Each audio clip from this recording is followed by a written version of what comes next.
दोस्तों, आप तमाम लोग जानते हैं कि लोकसभा का चुनाव खत्म हुआ। परिणाम आप तमाम लोगों ने देखा। एक बार फिर देश के प्रधानमंत्री के तौर पर नरेंद्र मोदी आज शाम में शपथ लेने वाले हैं।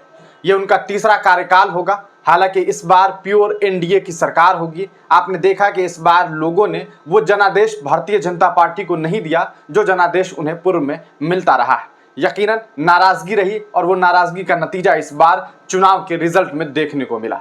इस बीच बात करेंगे मंत्रिमंडल को लेकर के और खास करके बात करेंगे बिहार को लेकर के कि आखिरकार बिहार से कितने मंत्री इस बार देश की राजधानी दिल्ली में देखने को मिलेंगे। कौन कौन लोग होंगे जो मोदी के कैबिनेट में शामिल होंगे। मोदी जी कौन कौन बिहारियों को जो है मंत्री इस बार बनाने वाले हैं। सबसे पहले बात करें अगर कुछ चंद नाम का कि कौन कौन मंत्री बनने के रेस में सबसे आगे है, तो सबसे पहले बात करेंगे जेडीयू को लेकर के, क्योंकि आप तमाम लोग जानते हैं जनता दल यूनाइटेड यानी कि नीतीश कुमार जी की जो पार्टी है वो इस बार एक बड़े रोल में है। हालांकि इनका जो सीट है, पूर्व में जितनी सीट्स इन्हें मिली थी उससे कम सीट इस बार मिली, लेकिन इसके बावजूद इस बार नीतीश जी का जो कद है वो काफी बढ़ चढ़ करके देखा जा रहा है। यानी कि आप कह सकते हैं कि प्रधानमंत्री नरेंद्र मोदी के अगल बगल में जब लोगों को बिठाने की बात होती है तो नीतीश कुमार जी को ला करके बिठाया जाता है ताकि नीतीश जी नाराज ना हो जाए। क्योंकि अगर नीतीश जी नाराज हो जाएंगे, चंद्रबाबू नायडू नाराज हो जाएंगे तो यकीनन एनडीए की सरकार जो है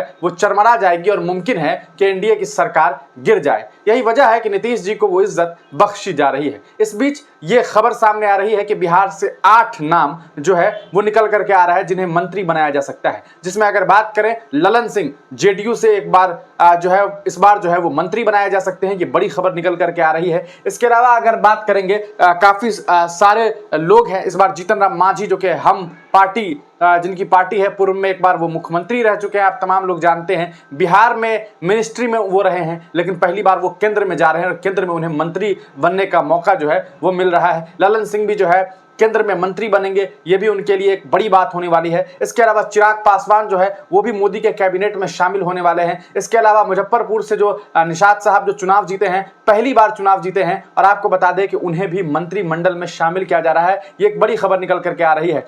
अगर आप ओवरऑल देखेंगे तो हम आपको बता दें, देखिए सबसे पहले अगर बात करें तो आप तमाम लोग जानते हैं बेगूसराय से गिरिराज सिंह जो कि पूर्व में भी मंत्री रहे और इस बार भी उन्हें मंत्री बनाया जा रहा है। ये एक बड़ी खबर निकल करके आ रही है। उसके बाद अगर बात करेंगे दूसरे शख्स की अगर बात की जाए तो वो है नित्यानंद राय। आप तमाम लोग जानते हैं कि नित्यानंद राय जो है उजियारपुर से सांसद बने और नित्यानंद राय को भी एक बार फिर कहा जा सकता है कि मंत्री बनने का जो मौका है वो मिल रहा है, यानी कि एक बार फिर वो मिनिस्टर बन रहे हैं। ये वो 2 नाम हैं जो पूर्व में मंत्री रह चुके हैं, मंत्री बन चुके हैं, जो सीधे सीधे बीजेपी से ताल्लुक जिनका होने वाला है। इसके अलावा अगर बात करेंगे, देखिए राजभूषण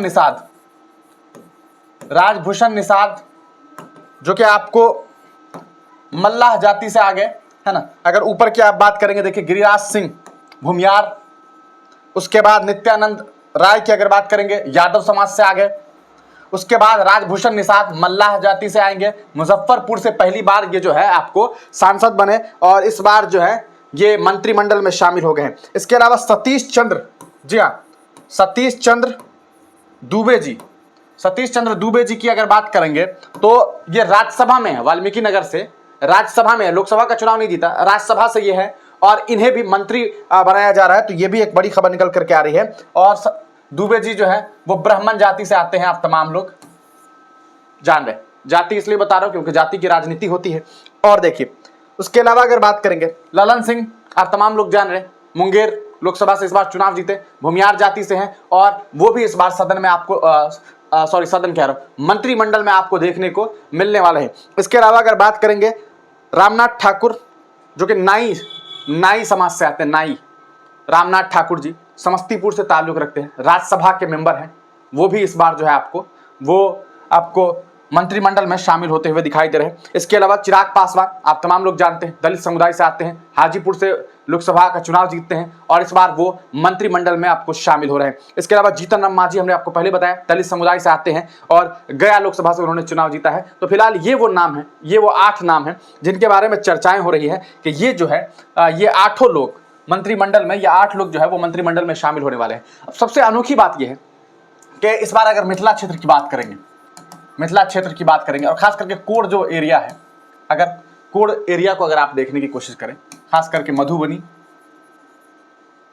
दरभंगा, ये जो एरिया है, यहां से चर्चाएं तो थी, लेकिन ना तो गोपाल जी ठाकुर का नाम सामने आया, अशोक यादव का नाम तो शुरू से ही शामिल नहीं था, और रामप्रीत मंडल दूसरी बार चुनाव जीते झंझारपुर लोकसभा से, उनकी भी चर्चाएं नहीं है। तो यहाँ एक चीज़ ये देखने को मिल रहा है कि इन लोगों का कोई जिक्र नहीं हुआ। अच्छा, इन 8 में मंत्रिमंडल में आपने देखा कि ब्राह्मण भी आपको मिल गए, भूमियार भी आपको मिल गए, दलित समुदाय भी मिल गए, नाई भी मिल गए, है ना। लेकिन जो नहीं मिला वो कौन, आपको बता दूं, कुशवाहा समाज को एक बार फिर से इग्नोर कर दिया गया है। जी हाँ, एनडीए ने कुशवाहा समाज को एक बार फिर से जो है वो इग्नोर कर दिया है। रामनाथ ठाकुर और सतीश चंद्र दुबे के बारे में हमने आपको बताया, वो राज्यसभा से ताल्लुक रखते हैं, दोनों पहली बार केंद्रीय मंत्री बनने जा रहे हैं, ये एक बड़ी बात होने वाली है। हालांकि रामनाथ बिहार में पहले भी मंत्री रह चुके हैं। रामनाथ ठाकुर को अगर आप नहीं जान रहे, पूर्व में आपने देखा था कि भारत रत्न मिला इनके पिता को, कर्पूरी ठाकुर जी को, अब इनके पुत्र हैं रामनाथ ठाकुर, इन्हें केंद्र में मंत्री बनाया जा रहा है। ये एक बड़ी खबर निकल करके आ रही है। दुबे जी पहली बार मंत्री बनेंगे, हमने आपको पहले ही बताया। जीतन राम मांझी सीनियर लीडर हैं जो कैबिनेट मंत्री बन सकते हैं, इस बार कैबिनेट में शामिल हो सकते हैं। देखिए, केंद्रीय मंत्री होना, कैबिनेट, मोदी के कैबिनेट में शामिल होना, दोनों अलग अलग चीज़ हैं। तो मोदी के कैबिनेट में कौन कौन शामिल होगा ये वक्त बताएगा। जीतन राम मांझी हो सकते हैं, सीनियर लीडर हैं। मे भी ऐसा हो सकता है कि चिराग पासवान मोदी के कैबिनेट में शामिल हो सकते हैं। बाकी अब देखना है वक्त के साथ साथ कि कौन कौन लोग जो है वो कैबिनेट में जो है शामिल हो सकते हैं। तो ये एक बड़ी खबर निकल करके आ रही है। आपको बता दें, चिराग भी पहली बार केंद्रीय मंत्रिमंडल में शामिल होने वाले हैं। एक देखिए, आपको दलित समुदाय के लोग मिल रहे हैं, भूमिहार मिल रहे हैं, ब्राह्मण मिल रहे हैं, मल्लाह भी मिल रहे हैं, यादव समाज से भी आगे, भूमिहार समाज से भी आगे, लेकिन कौन नहीं रह गया, आपको हमने पहले बताया, कुशवाहा समाज। तो ये खबर निकल कर आ रही है, 8 लोग इस बार मंत्रिमंडल में शामिल हो रहे हैं। सीधे सीधे अगर बात करें बिहार से कौन 8 लोग हैं जो मंत्रिमंडल में शामिल हो रहे हैं इस बार, तो हम सीधे सीधे आपको नाम बताते चलें। देखिए, गिरिराज सिंह आप तमाम लोग जानते हैं, पूर्व में पहले भी मंत्री रह चुके हैं। नित्यानंद राय पहले भी रह चुके हैं।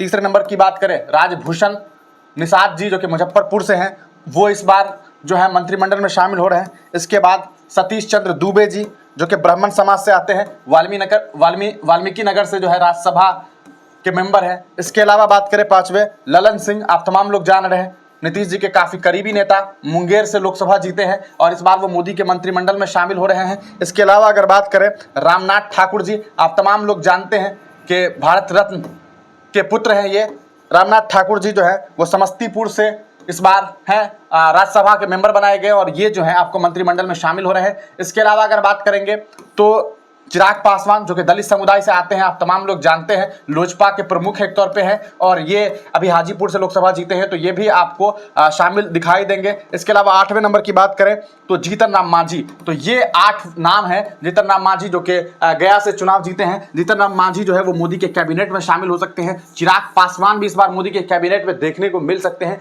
तो ये 8 नाम हैं जो इस बार बिहार से मंत्रिमंडल में शामिल होने वाले हैं। आप तमाम लोग क्या कुछ सोच रहे हैं और क्या आप इनके क्षेत्र से अपनी राय कमेंट सेक्शन में जरूर दीजिएगा और ये जरूर बताइएगा क्या लगता है आपको, आपकी नजर में कोई ऐसे नेता हैं जिन्हें मंत्रिमंडल में शामिल होना चाहिए था, अपनी राय कमेंट सेक्शन में जरूर दीजिएगा।